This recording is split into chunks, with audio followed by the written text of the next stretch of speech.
আল্লামা doctor Mizanur Rahman Azhari এবং মুফতি কাজী ইব্রাহিম হাফিজাহুল্লাহর সাথে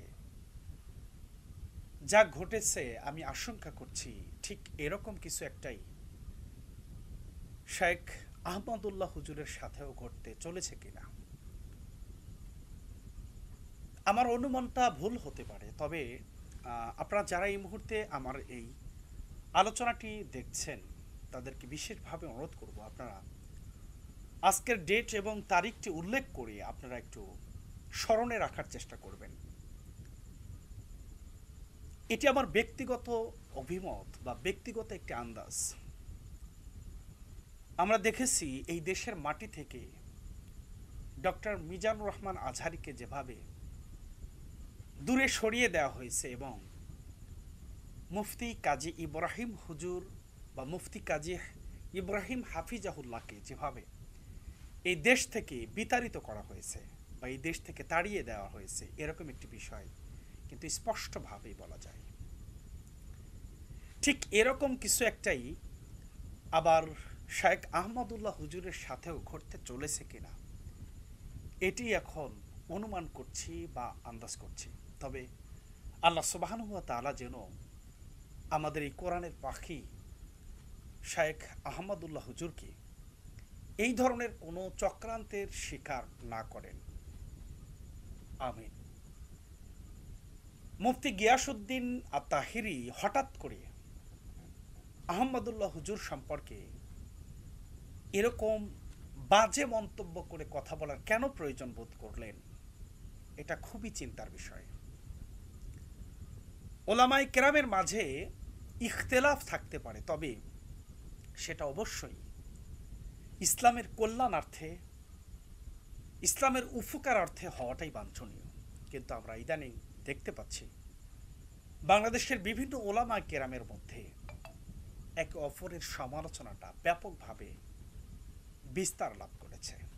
আমি দুইজনের কাউর সম্পর্কেই সমালোচনা করতে চাই না, তবে মুফতি গিয়াসউদ্দিন আত-তাহিরি হুজুরকে আমি বলতে চাই, প্রিয় ভাই, আপনিও যেমন ইসলামের একজন স্কলার, তবে আপনি একটা বিষয় কিন্তু অস্বীকার করতে পারবেন না, আপনি বিভিন্ন সময়ে মাহফিলের স্টেজগুলোতে যেইভাবে অঙ্গভঙ্গি বা যেই ধরনের অ্যাটিটিউডের মাধ্যমে আপনি মাহফিল অঙ্গনগুলো মাতিয়ে থাকেন, শেখ আহমদুল্লাহ হুজুর কিন্তু এরকম কোনো বিষয় বা এরকম কোনো অঙ্গভঙ্গি বা এরকম কোনো অ্যাটিটিউডের মাধ্যমে কিন্তু তিনি তার মাহফিলের অঙ্গনগুলো কিন্তু পরিচালনা করে না। প্রিয় দর্শক, এই সমালোচনাটা আসলে আমি মনে করছি মুফতি শেখ আহমদুল্লাহ হুজুর সম্পর্কে নয়, বরং তার একটি প্রতিষ্ঠান যেটা মানুষের সেবায় নিয়োজিত, আস-সুন্নাহ ফাউন্ডেশন, আসলে এই প্রতিষ্ঠানটাকে প্রশ্নবিদ্ধ করার জন্য কোনো একটি মহল সোচ্চার হতে পারে বলে আশঙ্কা করছি।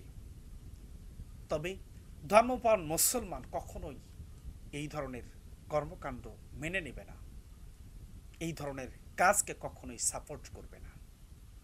গিয়াসউদ্দিন আত-তাহিরি ভাই যদি গঠনমূলকভাবে শেখ আহমদুল্লাহ হুজুরের বিষয়টা নিয়ে কথা বলেন, তিনি বেশ কিছু বিষয় নিয়ে কথা বলেছেন। একটা বিষয় নিয়ে বলেছেন যে শেখ আহমদুল্লাহ হুজুর বিভিন্ন সময় নামাজের পরেক্ষণেই মোনাজাত করাকে বিদআত বলে থাকেন, এ বিষয়টা নিয়ে সমালোচনা করেছেন। তিনি বলেছেন শেখ আহমদুল্লাহ হুজুর বৃষ্টি প্রার্থনার নামাজ অর্থাৎ সালাতুল ইস্তিসকা আদায় করতে গিয়ে তিনি তো সম্মিলিতভাবে দোয়া করেছেন বা মোনাজাত করেছেন। আরও একটি বিষয় নিয়ে তেনা সমালোচনা করেছেন, যদিও আসলে গিয়াসউদ্দিন আত-তাহিরি হুজুর যেটা দাবি করছেন এই দাবিটাও একেবারে ফেলে দেওয়ার মতো নয়, তবে এর পক্ষে সাফাই গিয়ে আমি এইরকমভাবে একজন ইসলামিক স্কলার সম্পর্কে সমালোচনা করাকে আমি কখনোই পছন্দ করি না। এরকমভাবে তাকে আলটিমেটাম দিয়ে তার সাথে এরকম রাফ আচরণ করা, বেয়াদবিপূর্ণ আচরণ করাটিকে কখনোই কোনো ইসলামিক স্কলারের দ্বারা সম্ভব হতে পারে না।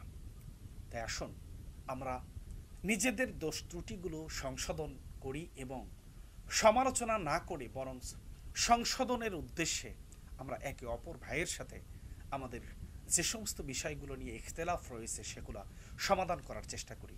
আল্লাহ রাব্বুল আলামিন যেন আমাদের সকলকেই এই বিষয়গুলো মেনে চলবার তৌফিক দান করেন। ওমা তৌফিকি ইল্লা বিল্লাহ। আসসালামু আলাইকুম ওয়া রাহমাতুল্লাহি ওয়া বারাকাতুহু।